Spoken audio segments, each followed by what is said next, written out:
Greetings, everyone. Greetings. I hope you're all doing well.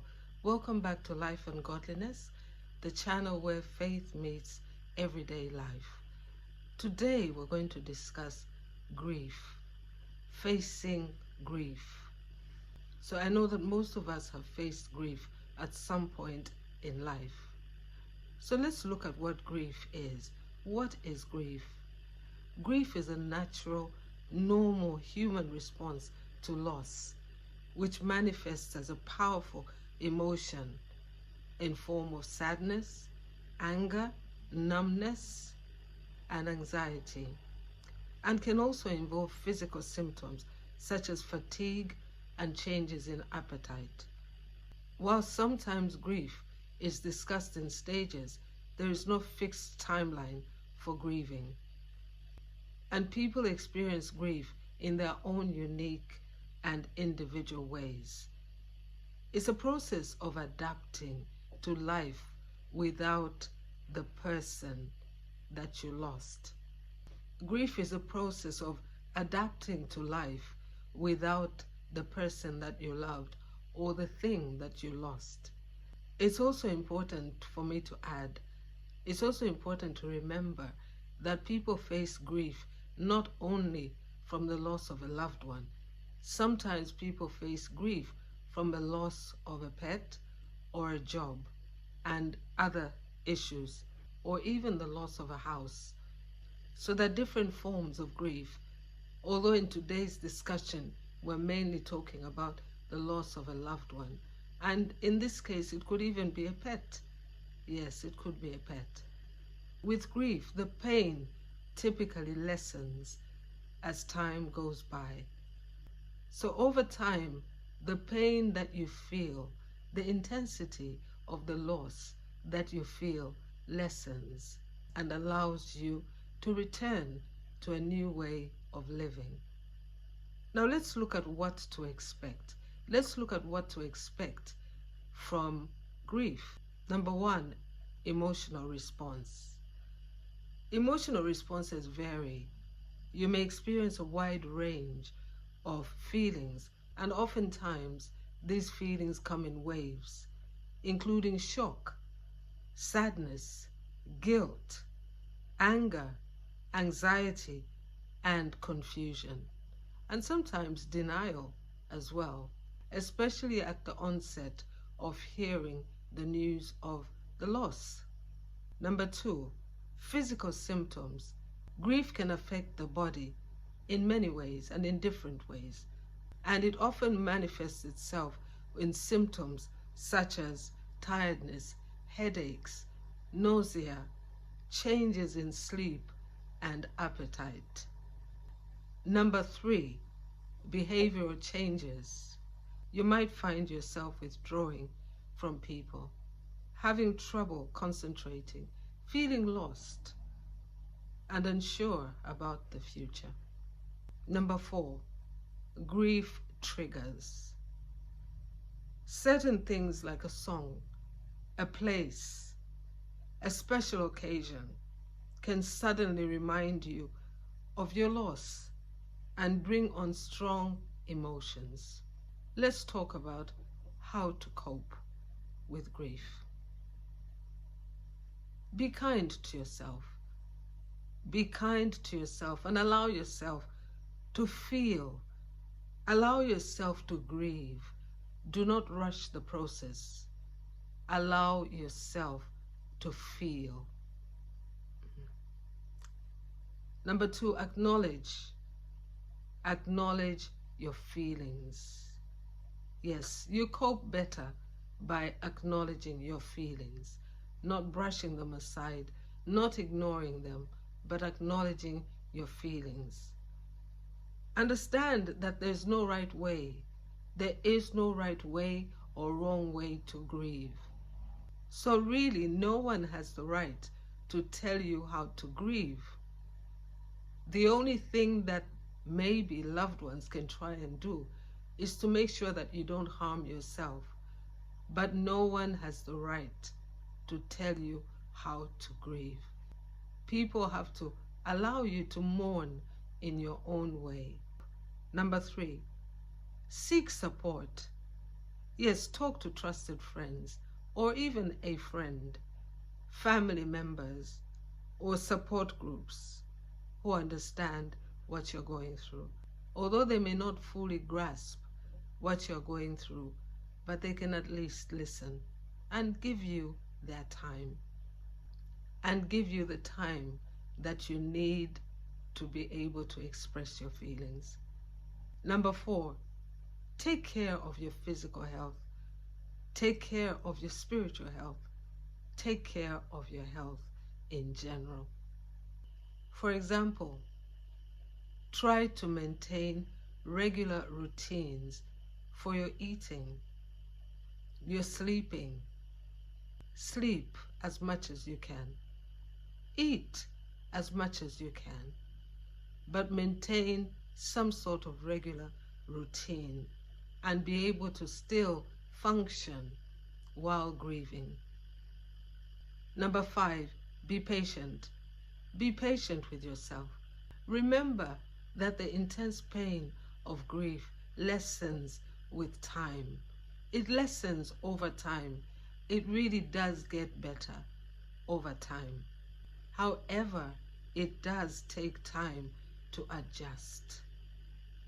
It takes time to adapt to life without your loved one. And it may take years for some people to adapt. Remember, it does take time to adapt and to adjust to life without your loved one. So be patient with yourself. Don't be in a hurry. Allow yourself to feel. Allow yourself to cry. Allow yourself to mourn. Allow yourself to express your feelings openly to God. Yes, allow yourself. Give yourself that permission to do so. So there are important things that we need to remember about grief. Grief is not an illness. Grief is not an illness. As we said at the beginning, grief is a normal and natural response to the loss of a loved one or a thing. So grief is not an illness. It's a powerful reaction, and it's a powerful natural reaction to loss that cannot be fixed or cured in a short time. Point number 2 to remember is that everyone grieves differently. Yes, everyone grieves differently. There is no set timeline on how long or how short one ought to grieve. And that's why I'm a firm believer that people should allow others to mourn in their own way. Let people feel, let people heal in their own way. The third point to remember is that it's normal to feel different emotions at different times, and there's nothing wrong with that. This means that you might feel one day you're up, the next you're down. You might feel conflicting emotions such as sadness for the loss, but sometimes relief, especially if the person had been unwell for a long time and perhaps the person actually wanted to go. Grief changes over time. Yes, it's important to remember that grief changes over time. So while the intense pain may subside over time, the memory of the person or loss will remain with you in a way that fits your life. So we've talked about what grief is. We discussed what to expect and how to cope. We also mentioned the important things to remember. Now, on a personal level, I know that many people, most people watching me today are facing some kind of grief. And for some people, most of us, it's the death of a loved one. And as I said, no one should tell you how to mourn. No one can give you a timeline on how to mourn. I know that a lot of people are facing grief in different forms and in different ways. They've gone through different experiences with the loss of their loved ones. And I don't belittle anyone's situation. But I will say this one thing. Allow God to come into your pain. Allow God to heal your heart. Allow Him to come into that confusion. Allow Him to lift you up from that place of depression. Allow Him. Because grief, as painful as it is, if not handled correctly, can destroy you. Yes, sometimes we grieve in ways that are maladaptive. We don't grieve in healthy ways. So sometimes we grieve in ways that can be very dangerous for us. That's why I gave those guidelines on how to grieve and how to cope. While those are still guidelines, it's important for you to find your own way to grieve. But I will say this, whether you're a Christian or you're not a Christian, grief is very hard to deal with if you do not know God. If you do not know the love of God and you've never experienced Jesus Christ, grief can be very complicated and it can be a very messy experience. So I would advise you, this is just from my heart, you don't have to take it, but I would advise you to turn that grief over to the Lord and allow Him to heal you. Allow the Lord to heal your heart and your wound, because for that reason Christ actually came, to heal our wounds. You know, I love Isaiah 53. It doesn't only just talk about by His stripes we are healed from every disease, but it also said that Christ carried our griefs and our sorrows. He bore them in His body, our griefs and our sorrows. So whatever the sorrow is in your heart today, I want you to know that Christ carried it for you so that you don't have to bear it on your own. You don't have to carry it on your own. Jesus is there to heal your heart. Jesus is there to hold your hand. And Jesus is there to help you find new ways of living without the person that you loved. Yes, they never quite die. Yes, they never die. According to anybody that is grieving, ask them. They talk of their loved one as if they're still in the present.